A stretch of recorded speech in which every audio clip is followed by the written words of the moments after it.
What's going on, everybody? It's FREEDO here for Your Overwatch. This time, we are going to be covering playing against a 6-stack, which this enemy team, especially on this first point, is going to give us a lot of trouble, and we can highlight how we overcame that. Now, at first, this other 3-stack in our team doesn't join team chat, which is going to cause us a lot of problems. And if you know team comps quite a bit, the comp that we have is going to cause us problems as well. The thing is, if you have too many DPS characters, they're not going to be able to protect themselves. They're not going to be able to stay alive. They're not going to be able to find themselves engagements in order to even deal the damage that they want to deal. Especially if you have a slow-moving McCree without a main tank. Genji and Tracer somewhat can play off on their own with Zarya, but this just comp doesn't look good. We don't have a Lucio in order to speed boost us in. We don't have a real tank, which I think I'll slightly explain a bit because there's going to be a great example of it. Our Mercy does end up playing really well, by the way, but we only have single healer, no way to initiate, really. It's going to cause us lots of problems. So with a slow comp on King of the Hill, if you're not playing with a Lucio, I think you almost always have to play for the retake. So you want to get the outside of the map and then frag your way in, then control it. Because if you just run into the point right away, they're going to have the space before you, so you have to take the ground you want to take. Now, already concerning is when the Reaper gets stunned and focused down, but is still able to get away. We have all this space, but now we're in this massive poke battle, and we lose the first engagement already. Not good. I tried to shield him there, but my shield was on cooldown, unfortunate. Now, look at the way the enemy team is going to be set up here, right? And look at Eddie the Chump's perspective. Now, obviously, if this was a replay, I really would like to go in and look at all the different perspectives of this, but unfortunately, I only can see it from my own vision. This is why Roadhog isn't a tanking tank, right? And why we on this channel don't like using the term tank for Roadhog, because he can't actually do any tanking responsibilities. The enemy team has a Reinhardt. What would do really well against this is a Winston, which, by the way, I did call for at the beginning of the game, but we don't really have anybody that can play Winston that well, and we are hoping someone else could play it in order to dive in and initiate. And beyond that, I haven't died yet, so it's not like I can just change to Winston and make that call for the team. I'm trying to just make something happen. I run into ults, probably a bad time. I should just ran back there. We never have an opening because we don't have a main tank. The two main tanks in the game are Reinhardt and Winston, because Reinhardt holds space and can progress forward with it, and Winston can create space by jumping into the enemy team, putting down the barrier, and causing a distraction. Roadhog cannot do that. Now, what Roadhog is good at is firing into a Reinhardt shield, but he needs his own tanking in order to set that up.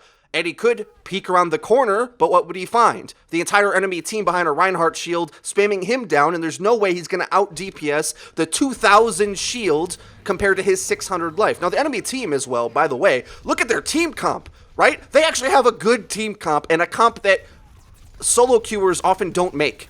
It has a single DPS in it, and it's only Reaper. That's astonishing to me. Look at that Mei wall, completely splitting off the other team. McCree goes in trying to make a play by himself again. He's not the type of character that can do that. He needs a tank to either be in front of him or creating space far in front of him.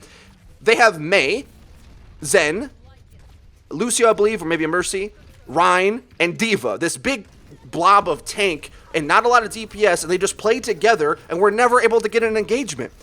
Right here at the end of the game, I finally get Graviton. We try to put them all together. I deal as much damage as I can. Looking back at this game, I don't really know what more I could have done other than change my heroes. Maybe I should just walked back to spawn and pick the Winston myself, but there's this huge issue, obviously, with the team that it needs to change. Now, the good news is, on King of the Hill, you know you're going to be playing a best of 5. So if something goes this horribly for you, on the first point, it's not too late. We beg the other team to come into chat. It's going to be a bit contentious because they're in a 3-stack, we're in a 3-stack, we're both pointing fingers at each other left and right. I'm sure I know what the problem was. We didn't have initiation. And Eddie's Winston's not that great. The only option was really to have Liam play Winston, but there's also the problem of letting your teammates play DPS. Now, Liam's going to have a slow game up until about the halfway point of this map, and then he just completely goes off, carrying the team. We don't want Liam on Winston, really. Now, first and foremost, we go into this fight, we're men down, okay? Now, we're finally in team chat. I can finally get on the mic and start making some calls, and what I call for is a disengage. Why? Because at this point, when you're 2 men down, you don't have a frag in sight, we need to just hopefully not all die and be able to group up as 6. Now, instead of fighting where the enemy team was, I elect to take the space that they aren't, because if you take space that they're not occupying, you can then utilize it against them, because you have 2 options, really. Stay in your spawn, or walk towards them, which you don't want to do when you're a man down, or you can take the space that they aren't occupying currently. This allows us to eventually develop this big crossfire across the whole map. This looks kind of bad on paper, but it actually was good against the comp they want to run. The enemy team is actually a coordinated 6 deck. They want to run a standard Deathball playing together. But what we do is play this really scrummy King of the Hill swarm style where we play individualistically and crossfire into the point to the point where they just can't sustain on the point. They need to be able to take ground in order to hold it. They can get on the point and stay on there, and if we try to slowly walk into them like we did on the first map, we're going to have a hard time. But if we're constantly zigzagging like a bunch of wasps attacking an invader, we can just clean everything up from the outside and they're not going to be able to sustain, and we can, because we can get to health packs, we can control all the movement of the map, and we're doing so without a tank. And yes, we do have Roadhog, but that doesn't count as a tank. We're doing that by picking characters that enable space. Now, obviously, if the other team was better, they might be able to actually counter this entirely. This isn't like a good comp to run or a good way to play, but it was the way we had to play in order to overcome what we were playing against. Because even if we did, say, swap Liam or me to Winston, Winston can't get a lot of productivity without a lot of teamwork. You have to really trust your teammates to understand how to play that initiation style in order to make it work. Whereas as Pharah, I can sit back, shot call for days, and hit rockets and deal good amount of damage. Again, this gameplay isn't necessarily my best Pharah gameplay, but the shot calling that was made here was key to us winning. Now, they, playing in their Deathball formation, all grouping up to the right side, we lose the first frag. This is a bit concerning, but I call out to force them to come into the choke, right? We are down a player, but we have all the best real estate, which is positioning. It's another way to say positioning. We have all the best positioning on the outside. They pop some ults. I go on a cheeky flank with my ult in my pocket as they want to push up, wipe out the backside of the team, both supports, and from this point, we can engage from afar. If the enemy team doesn't have any supports alive, you can be at basically infinite range against some of these close range brawling type characters. Diva, Mei, Reaper, none of them can do anything against Pharah. Now, ultimately, I did die because I dove in to defend the point, but if I can stay at range against that comp, they can't heal, they can't stay alive. We can constantly crossfire into the formation. Zen comes and cleans me up, but look at all the points that we got back by this time. We already made this game competitive through this strategy, and we are stalling it out even. The enemy team, I think, it's fair to say, isn't as mechanically skilled as we are. Or it's because they play this comp that really requires them to have tons of teamwork. Whereas if we fight them on our own terms in sort of a aim duel spread out formation style, it ended up working for us. Now, they run in, they start to engage in this weird crossfire again, but between the damage that Liam's doing on Tracer, the trash damage, quote-unquote, that I'm doing on Pharah, we're able to clean them up. Now, a quick point about trash damage, because I feel this always gets misconstrued, right? If you are one of the best players in the entire world, you can play Junkrat and Pharah and follow up on all your own shots and confirm kills yourself. But I, and more than likely you, are not that good that you will hit directly so many rockets that you can just confirm kills by yourself. There's a classic FREEDO ult right there, not so good. But we do end up ulting out. It forces them into that weird position on the point, and we were able to clean them up anyway. 1-1, looking good so far. The change of strategy worked, not even running a tank. Let's see how the next map goes. Now, back to the trash damage point. You need mobile characters in order to clean up your Pharah damage, because if I simply just had Pharah in the lineup and we didn't have a team that was swarming in that way that could capitalize when I get players half down on health, it probably wouldn't have been as good. But it seemed like it was working. We do have a Mercy, which her Mercy play was good this entire game, actually. And that made me confident that I could pick Pharah, because any good Mercy knows Pharah is her best friend. It allows her to be more mobile and is going to really boost the potential of Pharah. Now, they take a really interesting strategy here, and it seems that they didn't take the correct position of this map. They go all the way into that far room for some reason, and they're trying to split up as well. It's like as if they wanted to abandon their strategy of playing in a big Deathball. They felt like maybe it wasn't working, so they wanted to gain some ground, but playing that way just got them tore up. I mean, Liam got a triple kill, or Genji got a kill, Eddie got a kill, I got half a kill. Their team went into disarray trying to play that way. That played right into our comp's hands. That's how this comp wants to be playing. If you notice also what we do each and every time that we have a man advantage, we press their spawn, which is a very important thing to do, because if you have man advantage and they, for whatever reason, dare to poke their heads out, and you peek out and kill them,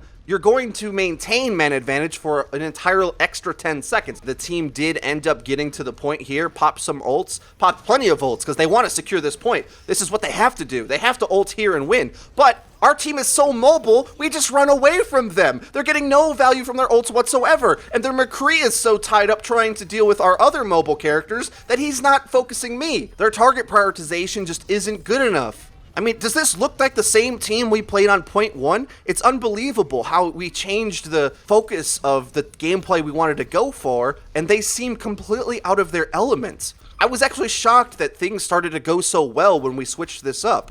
It's as if they don't actually know how to deal with a different strategy, and that's something that I think you can utilize in matchmaking. Be creative with your meta choices. If triple tank, triple support can work at the highest levels of play, there's plenty of wacky comps that can work in Overwatch. But you have to sort of master the algebra of how engagements are going to work. If I'm Pharah and they have a Deathball, I'm going to have a good time. It's going to require them to pick hit scans and enough hit scans to deal with me, or I'm never going to die. I have 6 deaths. I don't remember if I even died on that map at all. Most of my deaths came from the first 2. The enemy team is going to be forced to try to figure out something to do. Yeah, now they have the soldier, but I stay safe from him for so long that I'm able to just dive him when he's reloading, get rockets into him, and we just win our engagements across the board. As soon as you get that man advantage, this is the beauty of having a more mobile comp. You have man advantage, you can pounce on it. Every single time that we get the first kill, I'm making calls that we have to engage. Playing 5v6 in a fight is nearly impossible in Overwatch.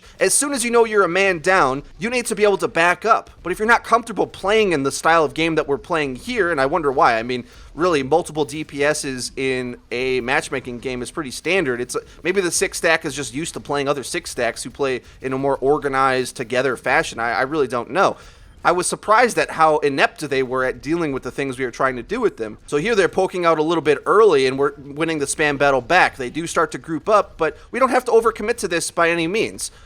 We can just monitor where they're going, try to get zoning damage when we can. And here's actually a really secret spot, if you didn't know. You can actually concussion blast boost on this, and then jetpack jump to hit your head and fall down the map. That's a real fun tips and trick thing there for you. I hope you like and subscribe for more. I have no idea why that happened there. There's actually a lip that is at the bottom of that ledge that stops you from, you have to be out in the open. You can't ride up the edge of that cliff. That was really annoying. I was really mad about that. So I died for just about no reason here, and we're coming back on the retake. We do get the res. I take out the healer, which target prioritization in King of the Hill, to be honest, I don't like targeting healers that aren't Mercy, because in reality, you want to rob them of their DPS, not kill something that can't really kill any of your guys, because man advantage is so big. Like, once you have man advantage and they don't have damage, you can just storm into them. Whereas in the more structured maps that aren't big arenas, because King of the Hill basically is just one big arena, there's more of a horizontal line across the engagement where this is our side, that's your side, and one of us has to come into each other.